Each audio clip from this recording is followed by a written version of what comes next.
श्री सत्यनारायण कथा द्वितीय अध्याय। सूत जी बोले, हे ऋषियों, जिसने पहले समय में इस व्रत को किया था उसका इतिहास कहता हूँ, ध्यान से सुनो। सुंदर काशीपुरी नगरी में एक अत्यंत निर्धन ब्राह्मण रहता था। भूख प्यास से परेशान वह धरती पर घूमता रहता था। ब्राह्मणों से प्रेम करने वाले भगवान ने एक दिन ब्राह्मण का वेश धारण कर उसके पास जाकर पूछा, हे विप्र, नित्य दुखी होकर तुम पृथ्वी पर क्यों घूमते हो? दीन ब्राह्मण बोला, मैं निर्धन ब्राह्मण हूँ, भिक्षा के लिए धरती पर घूमता हूँ। हे भगवान, यदि आप इसका कोई उपाय जानते हो तो बताइए।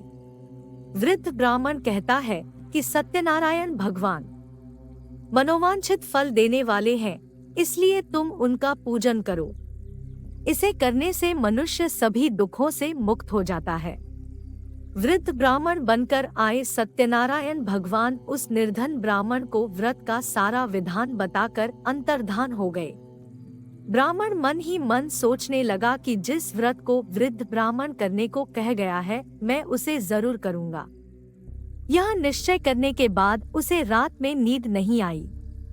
वह सवेरे उठकर सत्यनारायण भगवान के व्रत का निश्चय कर भिक्षा के लिए चला गया। उस दिन निर्धन ब्राह्मण को भिक्षा में बहुत धन मिला, जिससे उसने बंधु बांधवों के साथ मिलकर श्री सत्यनारायण भगवान का व्रत संपन्न किया। भगवान सत्यनारायण का व्रत संपन्न करने के बाद वह निर्धन ब्राह्मण सभी दुखों से छूट गया और अनेक प्रकार की संपत्तियों से युक्त हो गया। उसी समय से यह ब्राह्मण हर माह इस व्रत को करने लगा।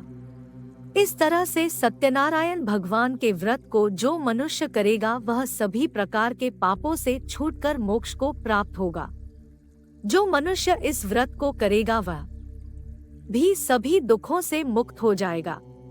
सूत जी बोले कि इस तरह से नारद जी से नारायण जी का कहा हुआ श्री सत्यनारायण व्रत को मैंने तुमसे कहा। हे विप्रो, मैं अब और क्या कहूँ? ऋषि बोले, हे मुनिवर, संसार में उस विप्र से सुनकर और किस किस ने इस व्रत को किया, हम सब इस बात को सुनना चाहते हैं। इसके लिए हमारे मन में श्रद्धा का भाव है। सूत जी बोले, हे मुनियों, जिसने इस व्रत को किया है वह सब सुनो।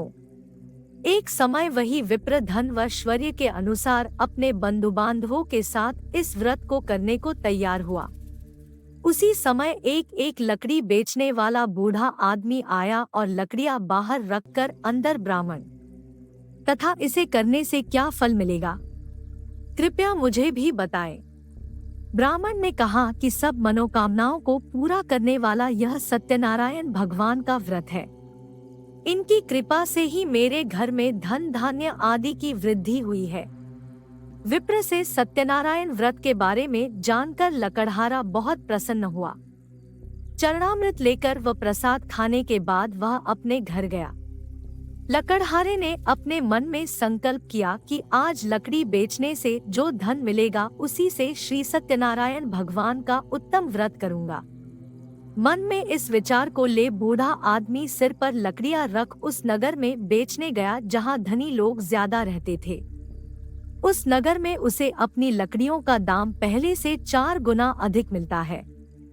बूढ़ा प्रसन्नता के साथ दाम लेकर केले, शक्कर, घी, दूध, दही और गेहूं का आटा ले और सत्यनारायण भगवान के व्रत की अन्य सामग्रियां लेकर अपने घर गया।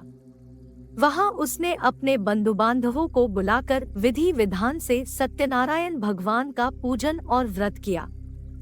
इस व्रत के प्रभाव से वह बूढ़ा लकड़हारा धन पुत्र आदि से युक्त होकर संसार के समस्त सुख भोग अंतकाल में बैकुंठ धाम चला गया।